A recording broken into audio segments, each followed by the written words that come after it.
Welcome to the YouTube channel for Sunset Canyon Baptist Church. My name is Russell Dixon, and I have the privilege of serving as the senior pastor here. You know, the only way we can bring messages like the one you're about to watch, both to our YouTube channel and to our podcast, is through the generosity of not only our church family, but also of you, our extended family. So if you would like to contribute to help support the work that God is doing through this ministry financially, you can go to our website at sunsetcanyonchurch.org and simply click on the button that says Give. We hope that this week's message encourages you to seek Jesus, and we pray that it helps you to grow in your walk with Him. Now, here's this week's message. You can be seated, and Canyon kids can head back to see Miss Kelly in the back. Can we give it up for our students one more time that have already participated and or are graduating? Super exciting. Hey, when I was a kid, I actually had the opportunity to be the ball boy for the varsity football team. Yeah, I know, big deal. It's probably the highlight of my athletic career, if I'm really honest. But I remember vividly that several of those football players really could have responded in one of two ways. When you have a young kid that's around the team, you can kind of neglect them and think that they're annoying or just not really pay attention to them. Or several of them actually made it a priority to make sure that not only they loved on me and encouraged me, but they legitimately made me feel like I was a part of the team. And I will never forget the impact that those guys had on my life. And today, as we start this Youth Sunday, I think that that is an incredible metaphor for what we as the church are called to do with our young people. Because you see, I find many times in a lot of churches, the youth are treated as, hey, just take care of them and babysit them and, don't just kind of put them over here. But the reality is that this generation of young people is the generation that's going to help carry forward the gospel in the years to come. Matter of fact, statistics show that it's something like 85% or higher of people that ever come to know Jesus, it happens before the age of 18. Pretty powerful and pivotal season in their life. And I am reminded of the passage in 1 Timothy that I want to draw your attention to really quickly, where it reminds us, it says, don't let anyone think less of you because you are young. And then it says, be an example to all believers in what you say, in the way you live, in your love, your faith, and your purity. And then Paul goes on to say, until I get there, focus on reading the scriptures to the church, encouraging the believers, and teaching them. And then he goes on to say, do not neglect the spiritual gift you received through the prophecy spoken over you when the elders of the church laid their hands on you. And in verse 15, it tells us this, give your complete attention to these matters. Throw yourself into the task so that everyone will see your progress. You notice there's a lot there, and I want to just draw your attention to three things, and then we're going to have several of our students come up and share just a little bit about what God's been doing in their lives. But the first thing I want to draw your attention to that Paul tells us, this is for all of us. It's not only for our students, but it's for all of us to remember, is that he tells us, he says, focus on reading the scriptures to the church. So the first thing I would encourage you to do is to stay grounded in the Word. Now, I know that for those of us who've been in church for a while, that sounds really obvious, but the world we live in is pushing more and more against the Bible, right? That our world we live in wants to deem everything an authority except for God's Word. And make no mistake about it, church family, we stand on the truth and the authority of the Word of God, amen? That is our ultimate authority. That will always be our guiding light. So let me encourage you to stay grounded in the Word. The second thing Paul tells us is to encourage each other. Encourage each other. Now, that especially struck me because we live in a world that is divisive. If you doubt that, go turn on your Facebook after church and see just the vitriol and the divisiveness. And what an opportunity we have to be difference makers by simply how we encourage people around us. And then the last thing that he tells us is he says, use your gifts. Use your gifts. Find a way to use your gifts to serve the kingdom. And so in line with that, instead of me going on and preaching a sermon, I want to let our young people use their gifts. And so I want to ask Ms. Sammy Harden, Mr. Tim Stillwell, and then I'm going to ask also Christian and Bailey to come up and share with us a little bit. Will you give them a round of applause as they make their way up here?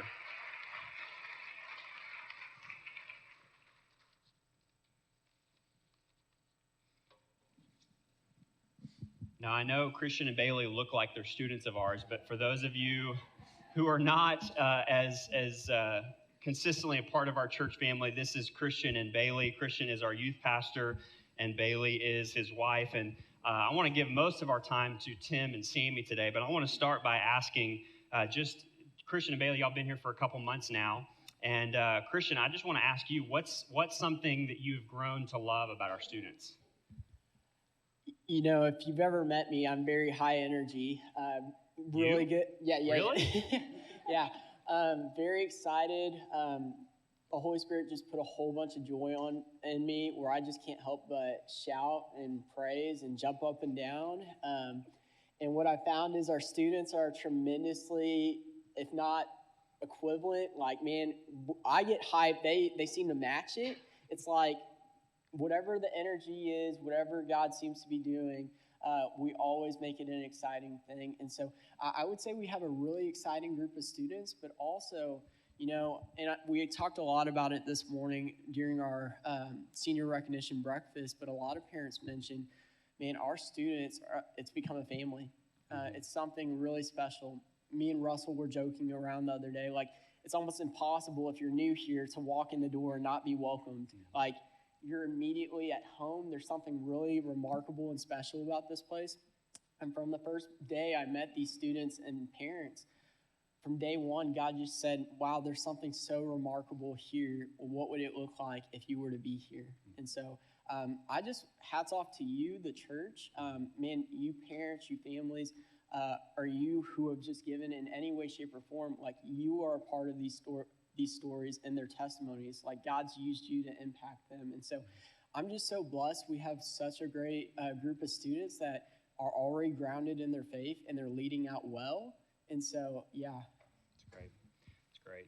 So, Bailey, you have equally as high of a calling on your life. I know that Liz feels that same way by not only being married to a pastor, but specifically being married to me. Y'all pray for her because she has a lot to put up with at home, and so I would say the same thing to you. As we joked with Christian when we were in the hiring process, we were like, we mostly want to hire Christian so that we can get Bailey here. That's really the heart behind of why sorry, bro. We love you, but Bailey, you married up. So, but in all seriousness, Bailey, being a pastor's wife is incredibly high calling, but I would say especially so as a youth pastor, because we know in order to be successful in youth ministry, you have to be out there going to games and going to practices and supporting people. And so I would just ask, what drives or motivates you as a youth pastor's wife to want to serve these students? Yeah, I grew up in a church-going family. We went to church every Sunday. I knew what was right and wrong. I got saved when I was 12, and I got saved at a camp, and just good old summer camp. And I got back, and they're like, all right, you got to be baptized. And I was like, great, we'll do that later. And so I eventually got baptized. But after that, it was just kind of like a standstill of like, okay, so what's next? Like, what else do I get to do? And so I just kind of went along. I didn't really have anyone that was my main mentor besides my parents. And so I had a really hard season in my life. I went through some really difficult things, and I ended up going through those alone. And eventually my parents found out about some of those things, and they helped me through them.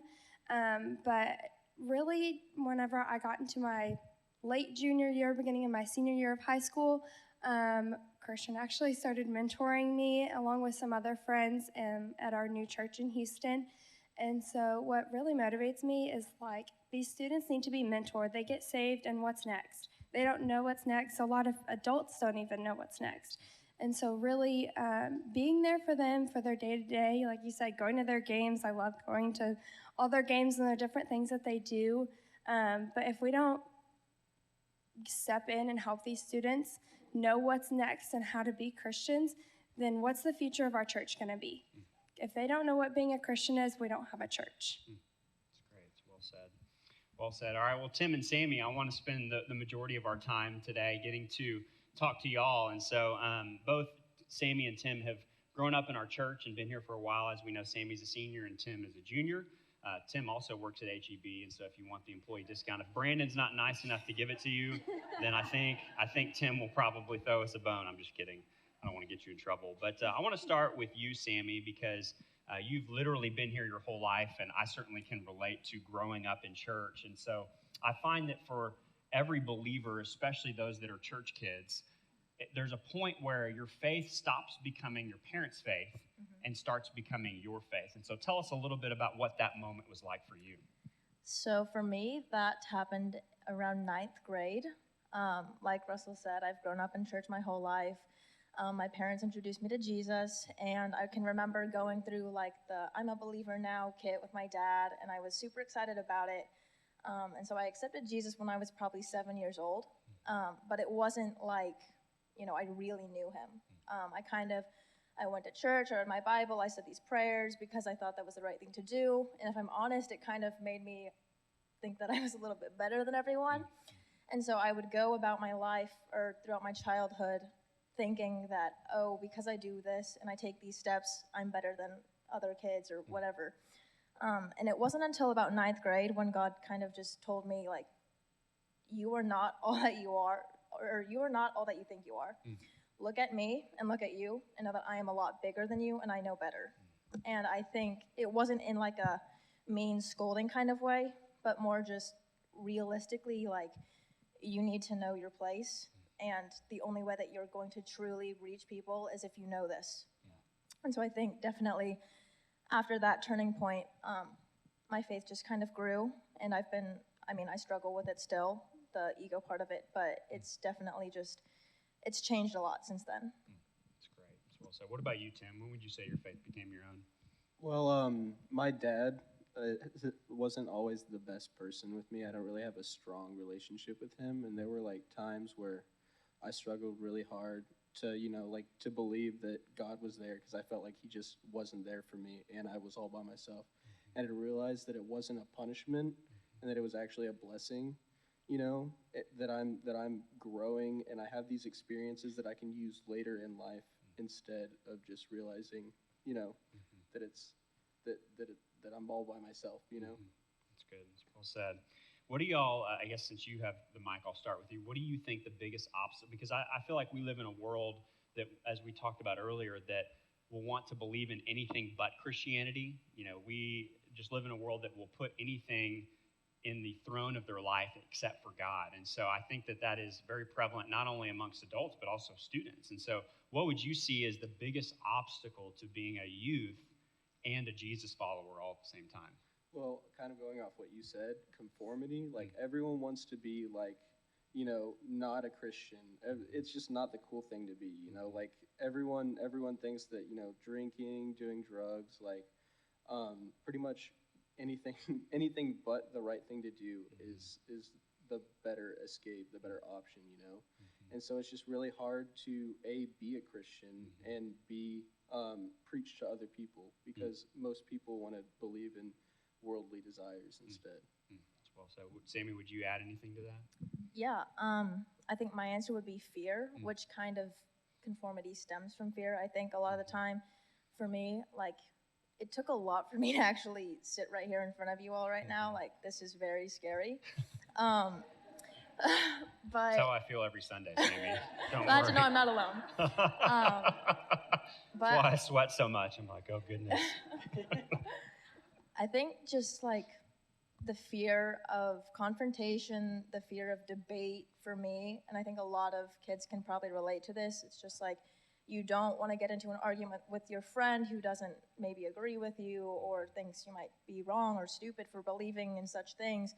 And I think that can definitely be something that holds a lot of young people back. I mean, it goes across the board no matter what stage of life you're in, but especially when you're young, because your friends have a massive impact on what you do or don't do or say or don't say. And what I will tell y'all is that in my experience, you may have that conversation every 1 in 10 or 1 in 20 chance, but that 1 in 10th or 1 in 20th chance still matters because you never know who you're going to reach by talking and opening your mouth. So good. So good. So to kind of piggyback off that, we've established that being a Christian is hard. And so I guess how would you say personally that your faith has been tested in your life? For me, it's a lot of just the daily stuff. I went through a very bad season of self-diagnosed depression and anxiety, and that still kind of lingers sometimes. And the enemy definitely has like a hold on you, and whenever he has that hold, he can tell you things that are not true. And there are days when I will admit it's very, very hard to fight that and to believe the truth, because ultimately that's not, the lies that I'm hearing are not true, and I know that. But in those times when it's really hard to not listen to the enemy, I kind of just have to rely on the people that I know will convince me otherwise, like my parents, my best friend Alyssa, and Kaden. These are all people that I just can definitely count on to pull me out of that space. So I think it's just a daily struggle for me. So. That's well said. What about you, Tim? How would you say that you've been tested? Well, I struggle like a lot with like doubting things. I'm just, for me, I'm always like second guessing everything, and I'm just constantly like, what if he isn't out there? What if he isn't trying to help me? But like I said before, like I just have to teach myself that everything that I'm going through is a trial, and it's going to help me later down the line. That's well said. So we know that we have a lot of opportunities as Jesus followers to just try to show Jesus to the world around us. I forget who it was. I think it was maybe St. Francis of Assisi that says, preach the gospel always and use words when necessary. And so I think we all, and even young people, have the opportunity to do that, whether it's in your school or wherever it is. At HEB, when you give us the employee discount, I'm just saying,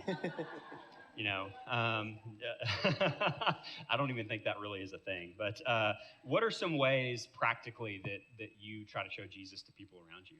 Well, like you said, I do work at HEB. By the way, there is a discount. Is there really? Yes, there you is shouldn't a tell us that. You shouldn't. Realize you're going to have a lot of people asking that for you now. Okay. So I just use it as an opportunity because I get to see so many people every single day, like hundreds of people, and including all of you guys. That's like the best part. I get to see all my friends and like people from church and just interact with people. But I use it as an opportunity. Like every single time someone comes through my line, I'll say, hello, how are you doing? Like ask them about their day, what they're going to do for the week, stuff like that. And then I'll end it with like, have a great rest of your day, or like, God bless you. I don't really have the opportunity to like preach to them, because it's kind of like, you don't hand out gospel tracts at your line. Yeah. That's probably wise. Yeah. But you make a great point, because even just that little touch of like asking how their day is genuinely, it makes a big difference in their life. And I've had people come up to me and they're like, why are you so happy? Like why are you always like saying that you have a great day? I'm like, I choose to have a great day. Amen. And I have God. Like he's my strength. Well said. What about you, Sammy? What's some ways that you try to show Jesus to those around you? Well, I'm not the most outgoing person, I don't think. And so sometimes it's hard for me to be bold. Like people will tell you, just do it. Like go have that conversation. And I'm like, you're asking a lot of me. And so I think for me, the biggest thing is just to set an example and be someone that other people can look up to, because I think that your actions speak a lot louder than just your words. And so if I'm saying I'm a Christian and Jesus is real and all this stuff, and then I, turn around and I treat people horribly, then that's not gonna get people to Jesus. But what is if they look at me and they say, oh, she does care about people, so maybe then this is actually true, what she's saying. That's well said. It's, a lot of times it's in those moments. I know we laughed at Weston's sign that says, traffic and the road rage and all that, but that's a real thing. I mean, and honestly, a lot of times, I've said this before, our most sinful self comes out in those moments. If we doubt whether or not we're born into sin, y'all just hop out here on 290 and we'll find out whether or not we're really sinners or not. So it's a great opportunity in those moments to try to be different, like y'all both said. So this is a really big question that I'm sure a lot of us really never thought we would ask. But these last 2 or 3 years have been pretty crazy for students. We've seen anxiety and depression just skyrocket, really a lot of it in relation to this COVID season. And so what is this COVID season taught you personally just about your faith? I've learned that you don't have to be going through some tragic or life-changing event to still need Jesus. I think COVID, it was just stagnant for a lot of people. I mean, my family had it, but we were very fortunate to not be horribly affected, like our health, by it. And so after that, it was just kind of like there's nothing to look forward to. I can talk to my friends on text and FaceTime, but it's just not the same. And I think for a long time I had this mentality that like you have to be going through the worst time of your life to have to need Jesus, but that's just not true. And I think it was actually in that isolation period when I had the most alone time is when I learned to lean on God and Jesus the most, because there was just nothing else to do except to be in the Word with Him and to spend time with Him. That's well said. Tim, would you add anything to that? Well, like kind of branching off what she said, like it was just really hard to go along without any human interaction. Like not even just like faith-wise, just like in general. Like look at the suicide rates. There were like so many more people just like that struggled because they were all by themselves and they just felt like nobody was there for them. And so like we as Christians, we need to stick together. And even my mom always tells me like it's so much easier to pray with other people. And it just feels like you have someone else there for you that understands you. Yeah, it was a hard season to feel isolated, but now it's nice that we're starting to get back to some sense of normalcy, and it's a reminder of. I know if we've spent any time in church, we know how important community is, but I think this season reminded all of us just how much we need each other. So, who is the person that has really impacted how you see Jesus, Tim? Well, I got two people. My grandparents, they're just like, in general, they've taught me a lot about faith, but they're just like the nicest people ever. Like if you need something, they're there for you. Like they'll make it happen, and just it's wonderful to see. And they've really helped me like grow in my faith because it just shows me what someone who loves Jesus with their whole heart does. That's awesome. What about you, Sammy? For me, there's several. So first, my parents. They were obviously the people who taught me about Jesus when I was very young. And I even just from when I was like 7 years old, I can remember it always being it's relationship over ritual. Like we're not going to drag you to church. We're not going to force you to go, but we're just going to present to you the truth or what we know to be the truth, and you can take it or leave it. And I took it. And then growing up, I had a mentor, Emily Hooker, who she's my brother's age, like 23 or something like that. And she just kind of set an example growing up. And then she came back last summer as our youth intern. And she just really, really poured into me and all the other girls in the youth group. And I think just the way that she treated us and treated other people, not only as our youth intern, but just as a human being. She's kind, caring, compassionate, gentle, and kind of just reinforced the truth that God isn't just some authoritative looming figure. He's really your friend, and He wants to love you and care for you and be there for you. I think her example has just really strengthened my faith in that way. It just is a reminder of the platform that we all have. That I think a lot of times we think, what does it really matter what I do? But then, you hear these testimonies of people that have impacted you, and it's a reminder that we have that same opportunity. So, Sammy, how would you say that God speaks to you the most? Because we know that God can speak to us in a variety of ways, but for you personally, how would you say you feel like God speaks to you the most?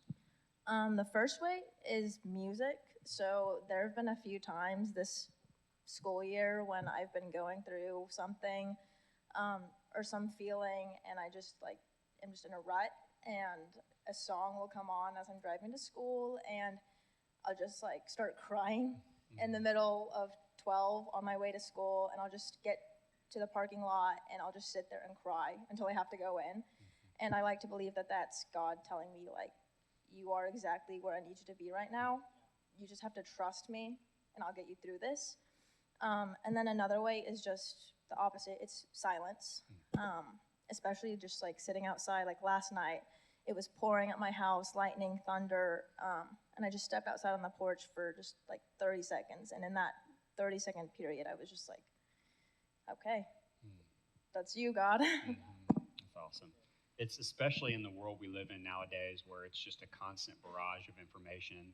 it's amazing the power of silence and solitude, how, we sit here and we go, God, speak to me. I need your direction. And he's like, I'm right here if you'll just make time to actually be still and listen. So it's well said. Tim, how would you add to that? How does God speak to you? I'd say mainly through other people. I've had a lot of really good influences on me throughout my entire life, but also through just tiny little blessings, not the extremely important stuff, but just little reminders that he's still there, Mm-hmm. Yeah, that's awesome. So I would hope that both of y'all love our youth group. I don't want to assume that, but I think since both of you are up here, that's probably a safe assumption. So Tim, what would you say that you love most about our youth group? That we're so welcoming, every single time that we have youth group, since Christian's been here, he's just like you said before, you can't go without being welcomed here, every person, he's like, we're glad to see you here, just to make them feel at home. And it really helps with them to grow with us, I love that. That's awesome. What about you, Sammy? Kind of the same thing. It just feels like home. And maybe that's because I've grown up here my entire life. It's probably that. But I recognize so many of y'all's faces, and I know everyone in the youth group, and I've known everyone in the youth group from when I was in 6th grade until now. And I think youth is kind of tricky because there's always people coming in and out. And for us, that's our youth pastors have been coming in and out, but even just people like me who are graduating, there's always that influx and people leaving. But even through all of the change, the constant change, it has always felt like home. That's awesome. So how would you say, Sammy, this question is really mostly for you, how would you say just being a part of not just our church, but I would say even the church, how has that prepared you for this next stage of life? Well, I think just me sitting here kind of is telling. I have confidence in my spiritual future. I don't think I'm very easily persuaded, and I am super, super grateful for the family that I have here, because y'all have pretty much raised me and given me this foundation that I have the confidence to step out onto moving forward. I'm not afraid of anything as far as my spiritual life goes moving forward. And I also know that I can always come back, and when I do come back, because I will, y'all will always be there to welcome me back. That's awesome. Well, okay, so last question for both of you. Based on what God's been teaching you over the last year, what last word of advice or encouragement would you have for really all of us, not just the youth, but for everybody today? I would just say be patient and be willing to let God take control, because for a long time, I had it in my head, these are the plans, I'm going to follow them, nothing else is going to happen. And God's going to tell you no, he will. And I mean, he's probably told you all no before. It's no surprise. But if you're stubborn like me, you don't want to hear that. So just don't let your stubbornness ruin what God has for you.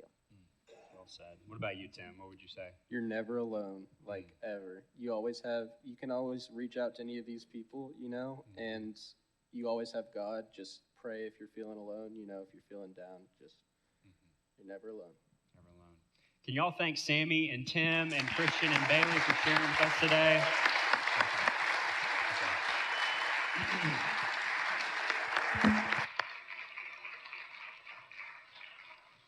It's a really cool testimony to see just what God is doing in their life. And as we are about to head into a time of invitation, I want to draw your attention to just one more really important reminder of why it's so necessary for us to invest in the next generation. So there was a study that just came out, and I want to show you this picture real quick. So 75% of kids from 18 to 29 left the church. 75%.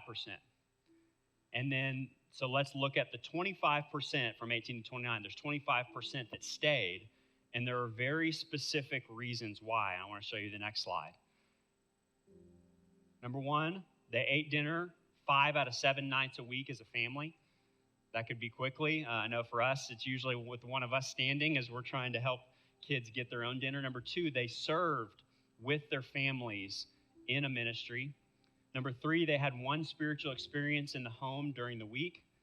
Number 4, this is the key, and this is why I think it's so important for us to have our youth participate in the worship service. Number 4, they were entrusted with responsibility in ministry at an early age. So they were given something very tangible to do. And then number 5, they had at least one faith-focused adult in their lives other than their parents. Do you hear a lot of the connections in what Sammy and Tim shared today and in what we're trying to do in our young people? It's so important for us that if we want to see this next generation not just go off to college and check out, but rather step into their faith and be a light in this world that so desperately needs to know Jesus, then we have a part to play in that. Amen?